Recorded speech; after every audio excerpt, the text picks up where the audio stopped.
insanda epidermis ibarətdir. A-ya baxırıq. Əzələ liflərindən və buynuz maddəsindən. Ümumiyyətlə, epidermis nə idi? Dərinin üst təbəqəsi. Hə, bildim. Aysa, dərinin üst təbəqəsi.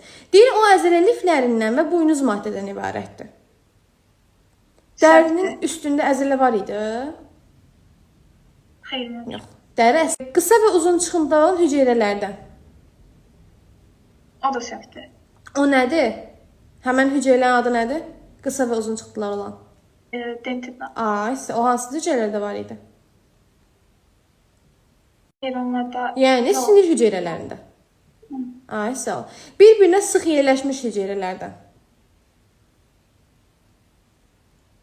Yəni bir-birinə sıx yerləşmiş hüceyrələr epiteli toxumasındadır. Deməli, epidermis hansı toxumadan ibarət idi? Üst təbəqə.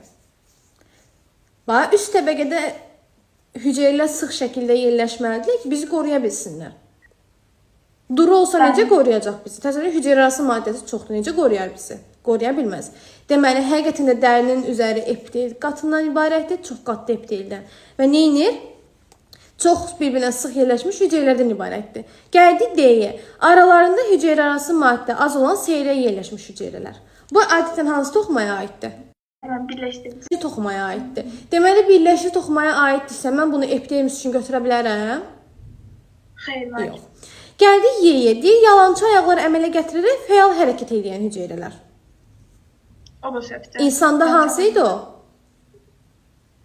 Yalançı ayaqlarını gətirənlər. Yalançı ayaq əmələ gətirənlər. Aysa, leykositlər idi. Deməli, epidermisdə leykosit olmadığına görə mən ancaq götürürəm C variantını. Bir-birinə sıx yerləşmiş hüceyrələrdən.